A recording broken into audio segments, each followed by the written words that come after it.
छह चीजें मनुष्य के जीवन को नर्क बना देती हैं। जरा ध्यान से सुनना, शांति से बैठना, सीधे बैठ जाओ। अत्यंत कोपा, बहुत क्रोध मत कीजिए, अन्यथा जिंदगी नरक हो जाएगी। कटुका चबाणी और कड़ुए वचन बोलने वालों की जिंदगी नरक होती है। दरिद्रता, जो दरिद्री हैं लोग, कुछ कमाना नहीं चाहते, मेहनत नहीं करना चाहते, आलसी बनकर पड़े हुए हैं, कले कलेश करते रहते हैं, और घर में दरिद्र जिनके आ जाता उनका जीवन नरक हो जाता है। इसलिए कभी दरिद्र को मत आने दीजिए, लक्ष्मी को बुलाइए। और लक्ष्मी उनके घर में आती है। कुचेलिनम दंत मलोपधारणम बहवासिनम निष्ठुर भाषणम च सूर्योदय च अस्तामिते शयानम विमुच्यति श्री यदि चक्रपाणी मूर्खा यत्र न पूज्यन्ते धान्यम यत्र सुचंचितम दाम्पत्य कलहो नास्ति श्री स्वयं आगता।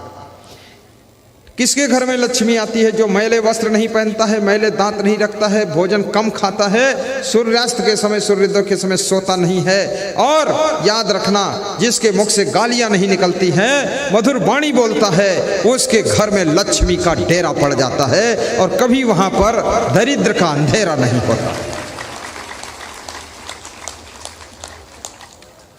वश्येन्द्रियम जितानमानम धरदंडम विकारसु पारिच्छिकारणम अत्यंत धीरम श्री निर्सेवते। जो जीतेंद्रिय है, जिसका मन बस में है, जो अनुशासन रखता है, गलती करने वालों को दंड देता है, सोच परख करके कार्य करता, जिसके पास अत्यंत धैर्य है, कभी घबराता नहीं है, विषम परिस्थितियों में भी धैर्य रखता है, उस व्यक्ति के घर में लक्ष्मी आकर के निवास करती है। वहां पर कभी दरिद्र नहीं आता है। इसलिए धैर्य को कभी टूटने मत देना। ये सब नीति शास्त्र के श्लोक आपको सुनाता चला जा रहा हूँ फर्राटे के साथ में। टाइम कम है, बंद होने वाला है प्रवचन, महाआरती होगी। धैर्य से बैठिए, अभी और अद्भुत बात सुनाऊंगा।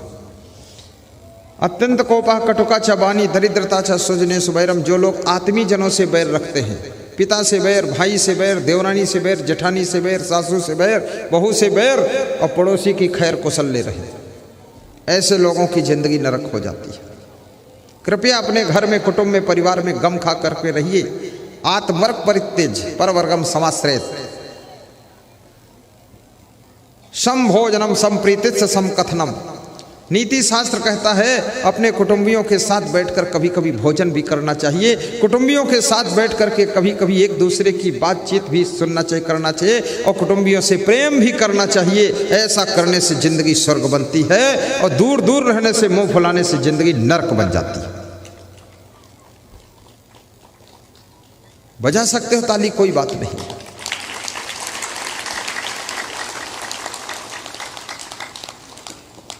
नीच प्रसंगा। जो लोग नीचों की संगत करते, नीच कर्म वालों की संगत करते, दुष्टों की संगत करते हैं, जिनके दोस्त सब नालायक है, उनकी जिंदगी भी नरक बनती है। क्योंकि दोस्ती का भी असर पड़ता है। जब चींटी जलती हुई लकड़ी से दोस्ती करती है, चींटी की गलती कोई नहीं है, लेकिन लकड़ी जलती है और चींटी की गलती नहीं है, फिर भी वो जल करके मर जाती है लकड़ी के साथ में, क्योंकि लकड़ी जल रही। और वही चींटी जब फूल की संगत करती है तो भगवान के मंदिर में चढ़ जाती है।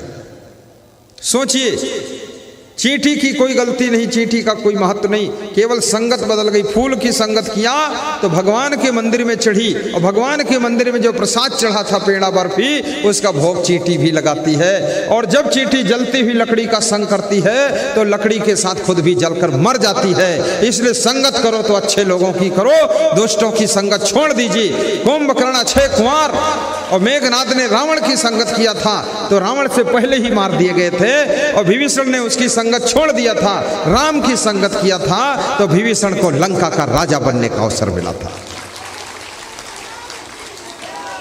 खड़े होकर जय बोलो दमदारी के साथ। विभीषण राजा बन गया, तुम खड़े होकर जय बोलो। हाँ, लगाओ दमदारी, ताकत।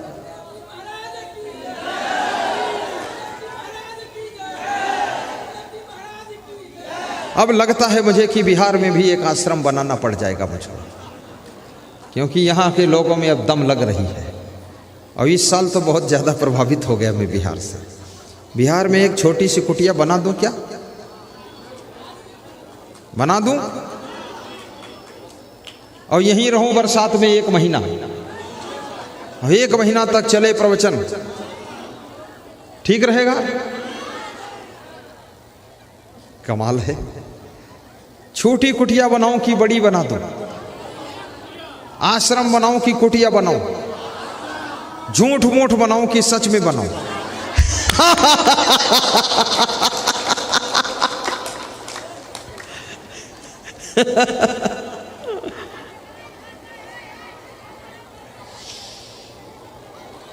मंगल भवन अमंगल हारी, द्रवहु सुदशरथ अजिर बिहारी।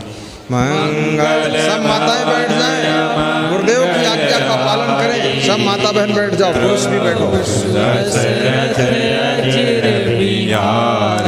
नाथ सकल संपदा तुम्हारी, मैं सेवक समेत सुत नारी।